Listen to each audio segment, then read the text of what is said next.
The morning air was crisp and smelled of salt as the waves gently lapped against the dock. The sun was just beginning to peek over the horizon, painting the sky in soft shades of gold and pink. Mark, a fisherman for more than 30 years, moved at his usual unhurried pace. His weathered hands carried his gear with the ease of routine, and his old wooden boat creaked as he stepped aboard. The day promised calm seas and a good catch, the kind of morning that reminded him why he loved the ocean so much. Everything was quiet, peaceful, and predictable, until he heard a sound that didn't belong. At first, it was faint.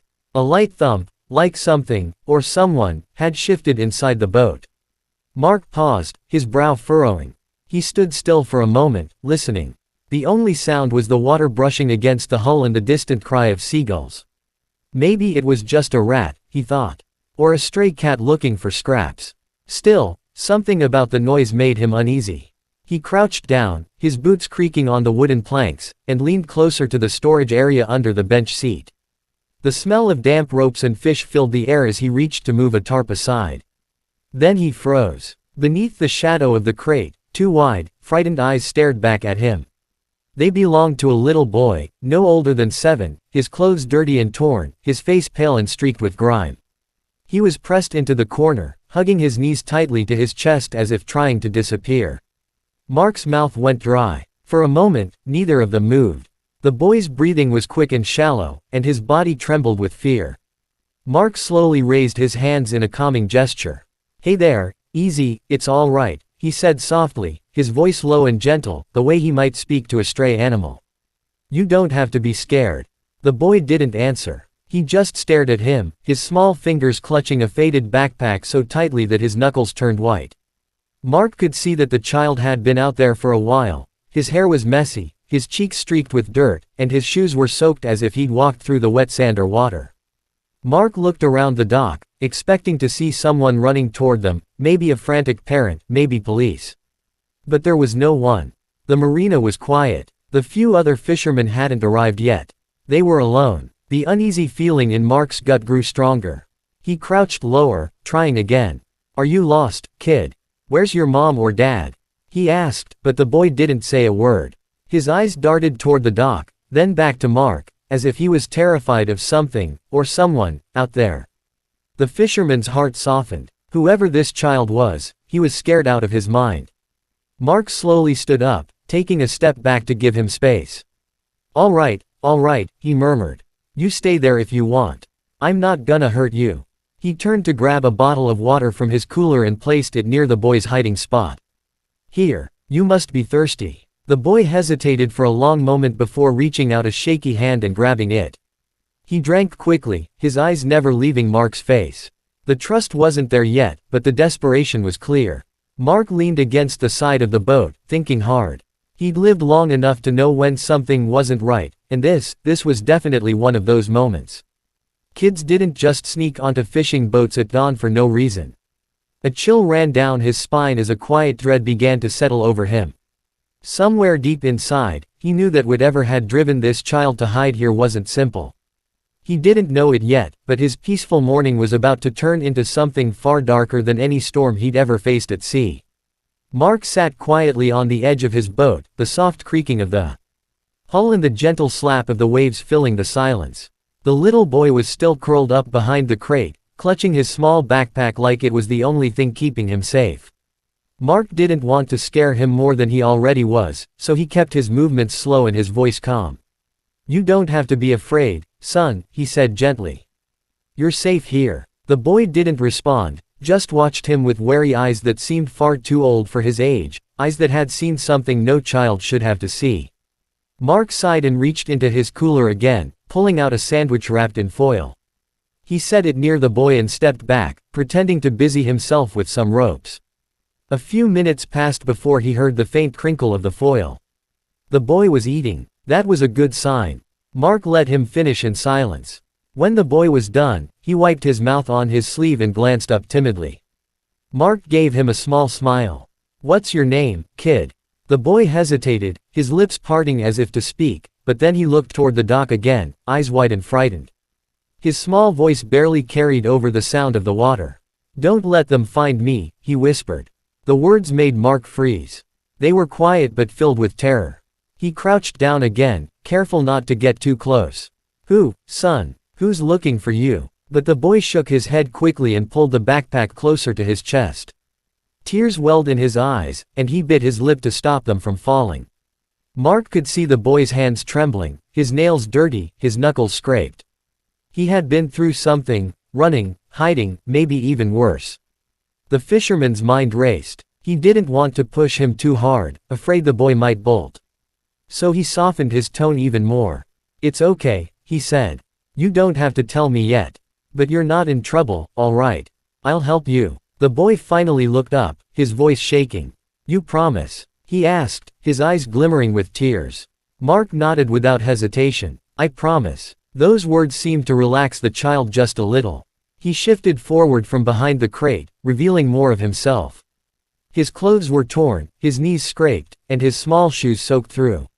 Mark noticed the faint bruises on his arm, and a deep sadness hit him. Whoever this boy was running from, they had hurt him. Trying to reassure him, Mark said, "You must have had a rough night. How long have you been out here?" The boy shrugged weakly. "Since dark," he murmured. Mark realized that meant the boy had spent the whole night outside, alone, hiding among the boats and shadows. That thought made him clench his fists. No child should have to go through that. Then Mark noticed the backpack again. It looked too heavy for a child that small. "What's in there, buddy?" he asked softly. The boy hesitated before sliding it behind him protectively. "Just my stuff," he whispered. Mark didn't push further, but something about the way the boy guarded it made him uneasy. There was fear in his eyes, not just of being found, but of losing whatever was inside that bag. Mark stood up, looking toward the quiet shore. The early light of morning had grown brighter now, and the first few fishermen were beginning to arrive at nearby docks. He could hear their faint chatter. But something in the air still felt wrong. The boy's fear wasn't just childish panic, it was real, deep, and desperate. Mark could feel it. He turned back to the boy. "Listen, you can stay here for now," he said. "Nobody's gonna hurt you while you're on my boat." The boy gave a tiny nod, tears spilling down his cheeks. He whispered, "Thank you," his voice trembling. Mark felt a lump rise in his throat. He wanted to call someone, maybe the police, but his instincts told him to wait. Something told him the situation was more dangerous than it appeared. As Mark reached for a towel to wrap around the boy's shoulders, his eyes fell again on that old backpack. A corner of it was unzipped, and something red caught his eye. He froze, his heart beating faster. For a brief moment, he saw what looked like a small piece of cloth, stained dark with dried blood. His breath hitched. He didn't know what he was about to uncover, but deep inside, he felt the first true wave of dread. Something terrible had happened, and this frightened child was right in the middle of it. Mark's hands trembled slightly as he stared at the edge of the unzipped backpack. The small, dark red stain on the cloth inside was unmistakable, and it sent a cold shiver through him. Slowly, carefully, he pulled the zipper open the rest of the way, glancing at the boy to make sure he wasn't upsetting him. The child's eyes widened, but he didn't stop him. It was almost as if he wanted Mark to see. Inside the bag, beneath the stained piece of fabric, was a small, broken toy car, its front wheels missing and one side smeared with dirt. There was also a folded photograph. Mark hesitated, then unfolded it with shaking hands. It was a picture of the boy standing beside a smiling woman with kind eyes, his mother, most likely.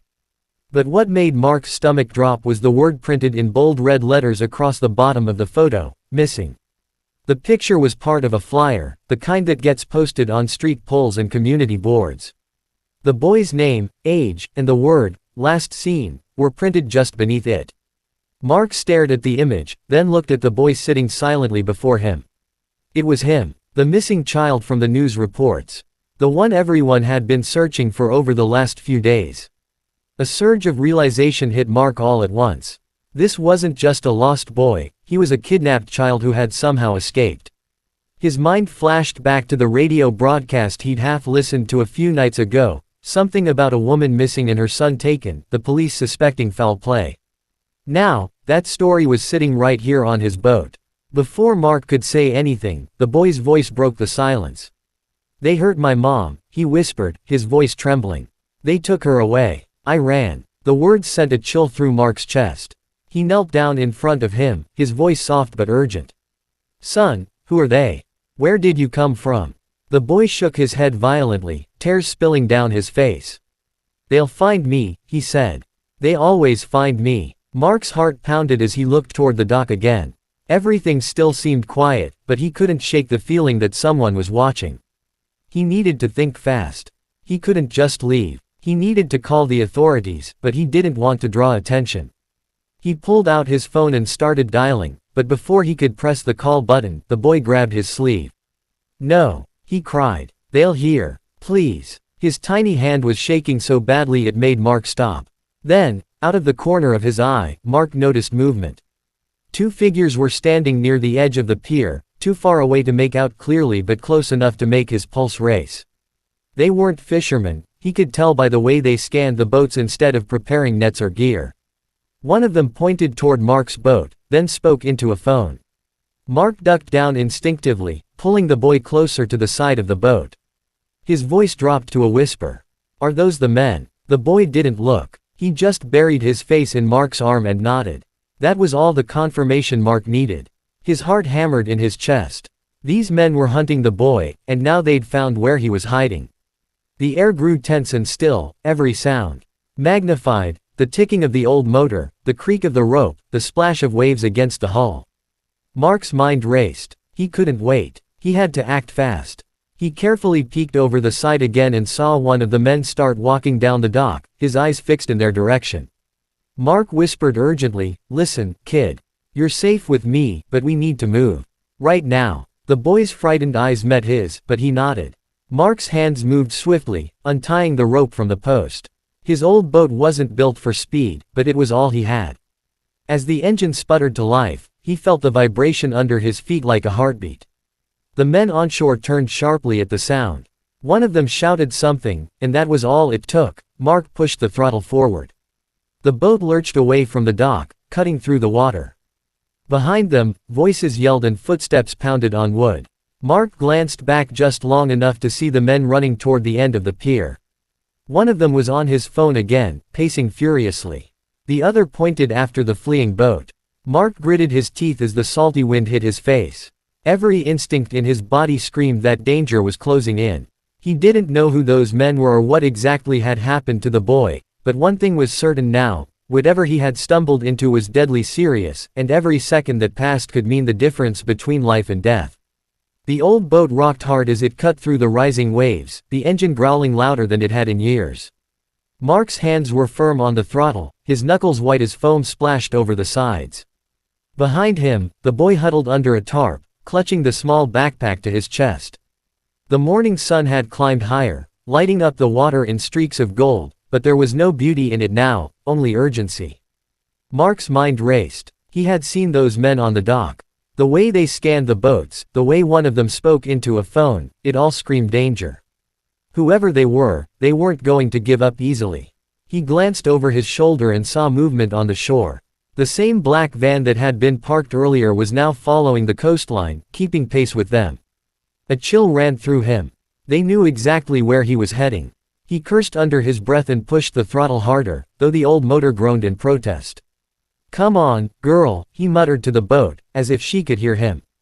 "Just a little faster." The boy's trembling voice broke the tense silence. "They'll catch us," he whispered, his eyes wide with fear.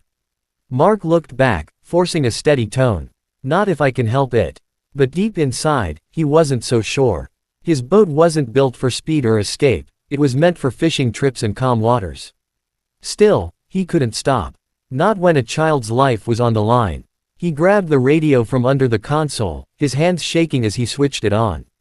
The static hissed for a second before he found a signal. "Coast Guard, this is fishing vessel Silver Dawn," he said, his voice strained. "I have a missing child on board, repeat, a missing child. We're being followed by unknown suspects near Bay Point.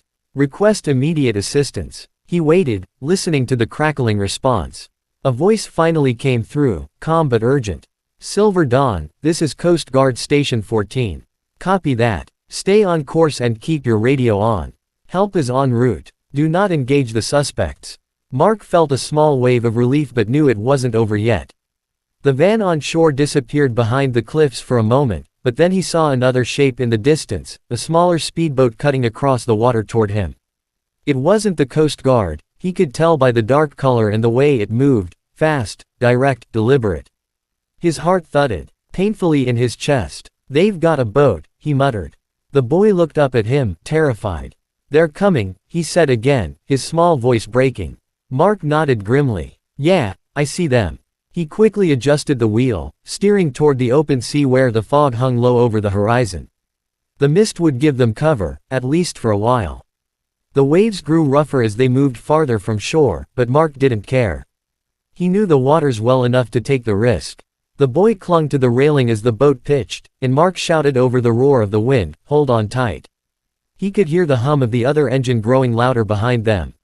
He looked back and saw the speedboat closing in, 2 men aboard, one standing, scanning the water ahead with binoculars. They were getting closer every second. Mark gritted his teeth, steering hard into the fog bank. The gray mist swallowed them quickly, the air growing damp and cold. Visibility dropped to almost nothing, but it was better than being in plain sight. He turned off the engine, letting the boat drift quietly between the waves.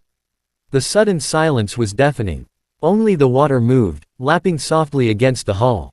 "Stay down," Mark whispered. The boy crawled closer, hiding beside him under the tarp.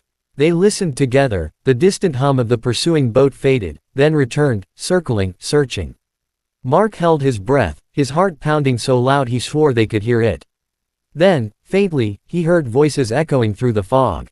Minutes passed like hours. The sound of the engine grew faint, then faded completely. Mark didn't move. He waited, counting silently in his head until the sea grew quiet again. Finally, he exhaled slowly. "I think they're gone," he whispered. The boy didn't answer, still clutching his backpack tightly. Mark started the motor again, keeping it at a low hum as he guided the boat farther out. He could only hope the Coast Guard would find them soon. The fog thinned just enough for him to see a faint flash of blue light far in the distance. Relief surged through him, but he didn't let his guard down.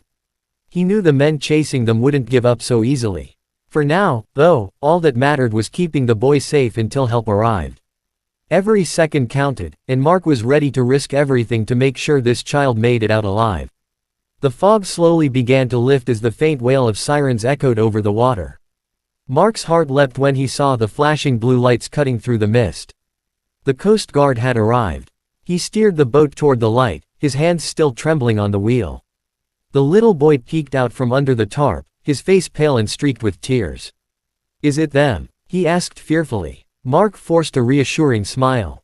"Yeah, kid, it's the good guys this time." As they drew closer, the outline of a white patrol boat came into view, its engine roaring as it approached. A voice boomed through a loudspeaker. "Fishing vessel Silver Dawn, this is the Coast Guard. Cut your engine and stand by." Mark immediately obeyed, easing the throttle down and letting the boat glide to a stop. The patrol boat pulled up beside them, and 2 officers jumped aboard. One of them, a tall man in uniform with a radio clipped to his vest, scanned the deck quickly before spotting the boy. His expression changed instantly. "That's him," the officer said to his partner. "That's the missing child from the alert." He knelt down, speaking softly. "Hey, buddy, you're safe now. We've got you." The boy's eyes filled with tears as he nodded, still clutching the backpack. Mark stood to the side, watching in relief as the officers wrapped a blanket around him. His chest felt tight, not from fear anymore, but from the overwhelming realization that the nightmare was finally ending. The officer turned to Mark. "You did the right thing calling us. We've been looking for this boy for 3 days straight. His mother was found hurt but alive last night, she's been asking for him nonstop." Mark blinked, the words sinking in. "She's alive," he repeated, almost not believing it. The officer nodded. "She's at the hospital. This kid's been through hell." Before they could say more, the radio on the officer's vest crackled. "Suspect vessel sighted half a mile east, moving fast toward your position," the voice reported. Mark's pulse quickened again. They weren't out of danger yet. The officer motioned to his team. "Get the child to our boat now," he ordered. The other guards lifted the boy gently and helped him across the small gap between the 2 boats. Mark followed, glancing over his shoulder at the gray horizon. Through the thinning fog, he saw a dark shape moving across the waves, another boat, smaller and faster, heading straight toward them. The Coast Guard sprang into action. One officer took the wheel while another called for backup. "We've got visual on the suspects," he said firmly. Engaging pursuit. The patrol boat surged forward, cutting through the water with powerful speed. The boy held tightly to the officer beside him, his small body shaking. Mark stood nearby, his heart hammering as he watched the distance between the two boats close. Then came the sound of a gunshot, sharp, echoing across the waves. Mark ducked instinctively, pulling the boy closer. "Down!" the officer shouted. The Coast Guard returned fire, sending warning shots into the air. "Stop your vessel!" they yelled through the loudspeaker. The dark boat veered sharply, trying to flee, but it was no use. Within minutes, 2 more Coast Guard ships appeared from the fog, boxing the suspects in from both sides. The chase ended with the suspects' boat surrounded, their engines cut, and hands raised in surrender. Silence fell over the sea. Mark exhaled for what felt like the first time in hours. The boy was safe, the danger over.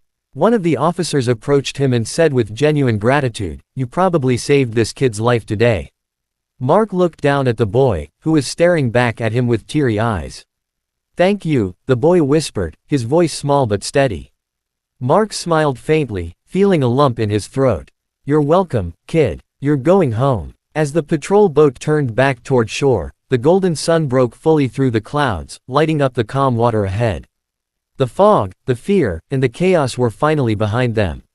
Mark leaned on the railing, watching the boy wrapped safely in a blanket, and realized that this morning's simple fishing trip had become the most important day of his life, a day when every second truly counted.